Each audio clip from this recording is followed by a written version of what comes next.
This is going to be our last simplifying and multiplying radicals video for now. So we're going to be doing multiplying with these last two examples. Really, it's only one more step, and then, or one initial step, and then it will look exactly like the problems we were doing before. So it gives us a few more examples to test out some of these new strategies. All right, so we're starting with cube roots. We're going to multiply completely first with a twist.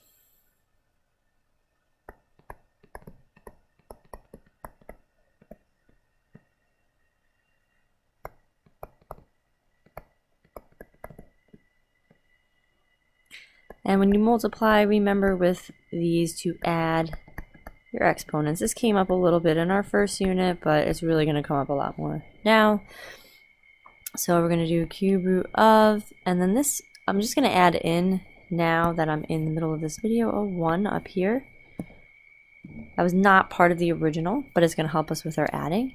There are no numbers to multiply, so I'm just going to put the 16 in front, and it's x squared times x to the 4th will become x to the 6th if we add that. Y to the 1st times y squared will become y cubed. Now once we've done the multiplying, we're back to a simplifying problem. So we'll get, in this case, I could do 4 times 4, break these into 2 times 2, and I get 4 2's that I'm going to put underneath. And I'm going to use that same strategy that I talked about in the previous video for writing out my exponents. Now, you could do that with the numbers as well.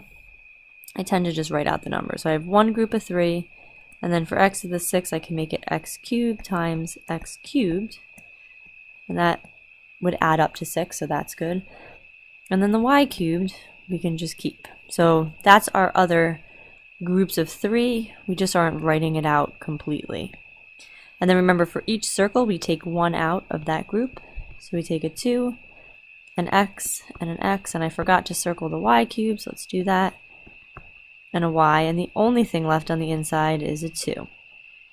We'll remultiply it to get 2x squared y cube root of 2. Again, making sure that that cube root doesn't look like an exponent. You can even make that check a little bit bigger to make sure that's inside.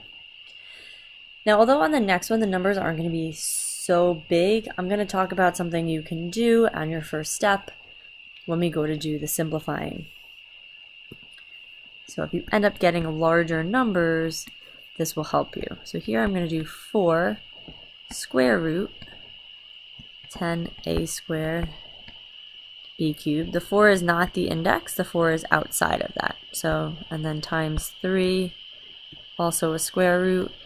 Really make sure you're careful with that distinction and you write big enough so that you can see it.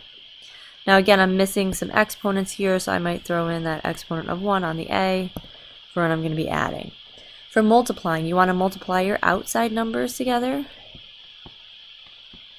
and then your inside numbers together. Now, I'm going to multiply that and get 50.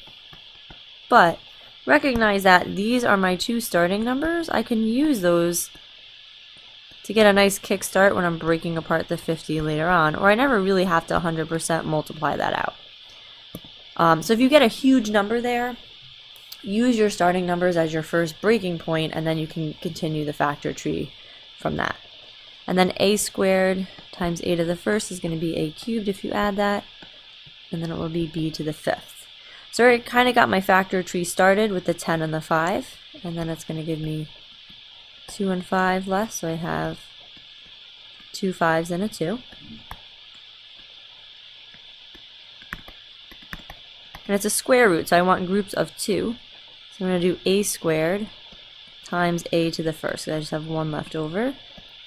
And then I can keep going. B squared, that would add up to 4. And then I would have 1 left over. I'm just putting the 1 there to show that I would have that adding situation, but I won't put it in my final answer. And then everything that either has an exponent of 2 or is a group of 2, I'm going to circle and pull out. So it's going to be 12 started on the outside times 5 gets brought out. 1 of the a's, and then we have 2 circles for the b. So 1 from every circle, and then we have 2ab left on the inside, And then you're going to re-multiply that out. Make sure that definitely looks like a squared.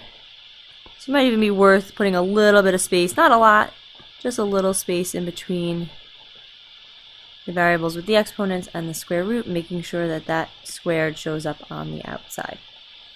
So that's really it for the multiplying. It's just an extra step of multiplying first, but then when you get to here, it's the same as before.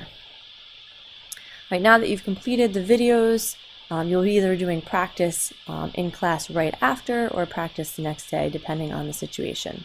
So make sure you read the haiku directions for what to do next.